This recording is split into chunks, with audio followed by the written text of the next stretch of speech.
Really proud of your performance. Really well done.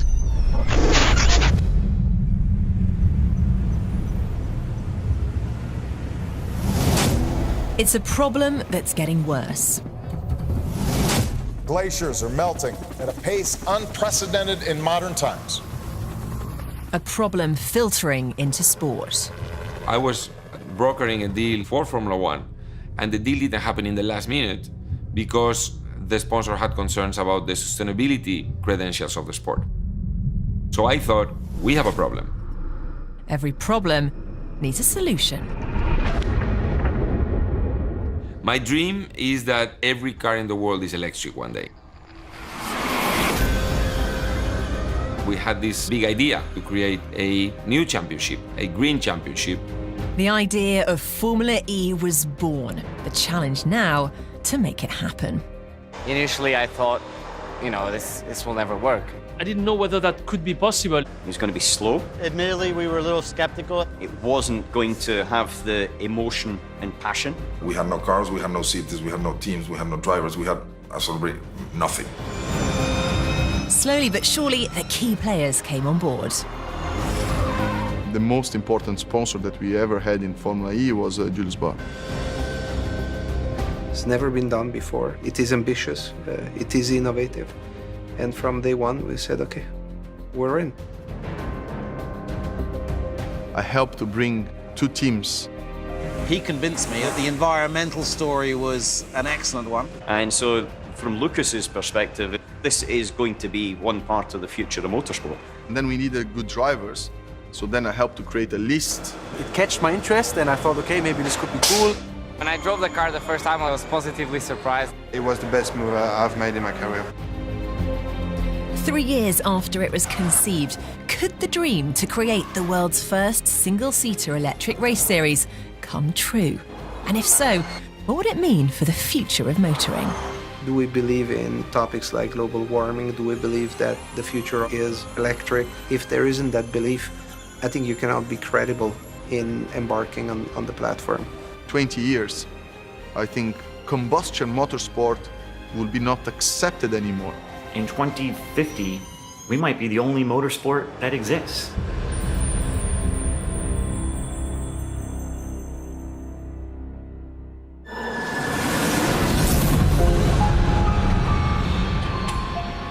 It's October and final preparations are underway for the start of the new campaign.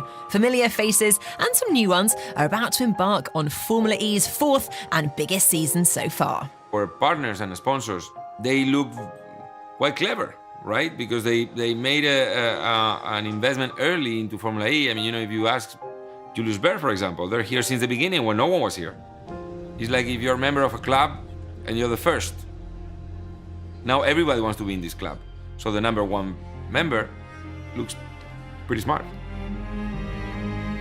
For us, the characteristics of this project very much is a strong also way of communicating to our teams, to our people, to our clients, how we do business in Julius Baer. We're willing to invest in things we believe. We're willing to take some entrepreneurial, calculated risk. And I think if we had only started now to be a sponsor, we would never be able to claim all of these things. Every single day, those, I would say, first 6 or 7 brands, Qualcomm, DHL, Michelin, Visa, Julius Baer, they are very proud that they were here first. And they use that we were here to help build that championship. The fact that we are helping promote clean mobility, electric mobility, autonomous vehicles in city centers gives all of these partners a very unique story to go back to their board and say, here's what we're doing with Formula E. Because if you look at what companies like DHL and a few others have, is that they've now have company mandates from the board to become more sustainable, less carbon footprint, etc. And we are part of that story for them.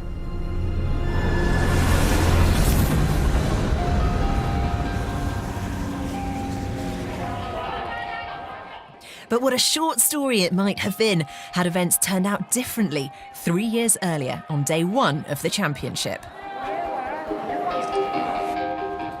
I moved basically to Beijing for a month before the race. It was the craziest experience ever because nothing was ready. No one had done it before. We had no idea what we were doing. We were running around solving all the problems. Nobody really knew what to expect because all the cars were same and everybody was completely unprepared. You wish you'd just go back there with the knowledge that you have now. It's a bit nicer than I expected, to be honest. It's longer, it's more flat, it's quite wide. Obviously, race one in a new championship is something so special. It feels like it was yesterday. So much has been said about this new single-seater Formula E championship, but now it's time for action. We line up on the grid. At that point, you really just didn't know. Nobody had a clue and everybody was crossing fingers for everything to run smoothly. I will maintain that the most astonishing thing I've ever seen in Formula E was that first race in Beijing. The cars are all lined up. The lights are coming on, and for the first time, we go green in Beijing.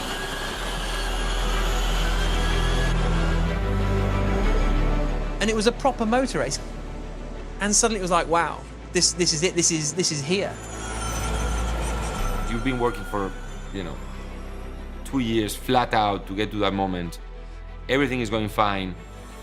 The place was full, the guests were happy, and suddenly the last corner, I thought Nick was going to overtake Nico. Heidfeld's closing in as they come towards the final corner at turn 20. When I saw that we were having only 3 corners left, I moved from the TV compound to the podium. On my way, I was literally running, and I heard the crowd, whoa! Nico hit me, I lost steering, the suspension was damaged. Was going towards the curb, and then obviously with the size of the curb that you will lift off.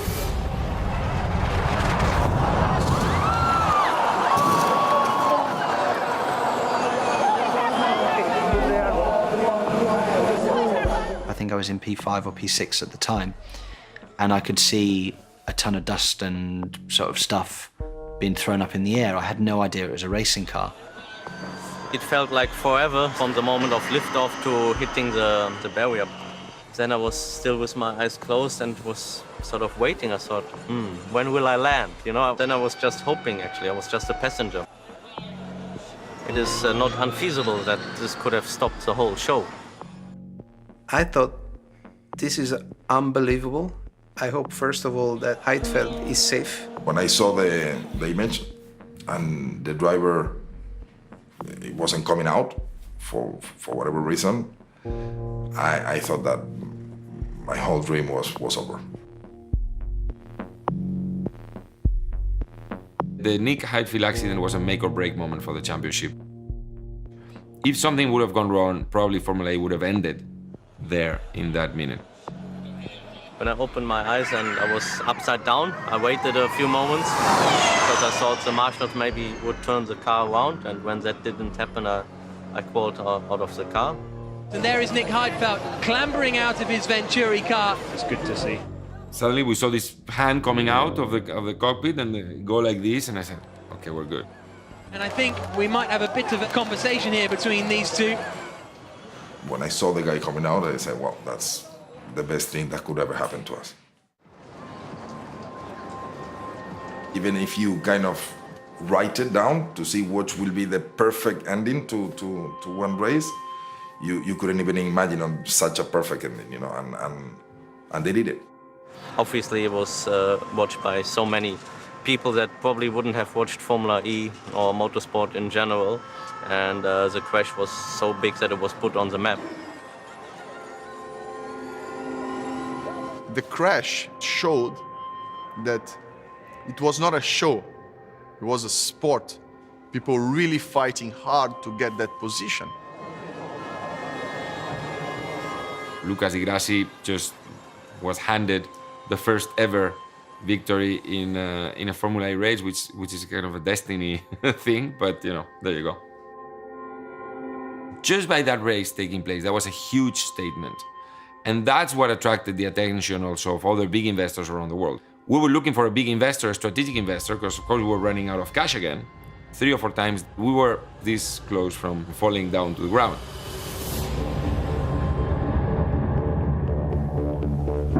I remember my first Formula E race, and the overriding emotion I remember was just one of excitement. I think it was the Malaysian race, and the product was still in its formation. To go and see it, feel it, touch it, get some real exposure to it.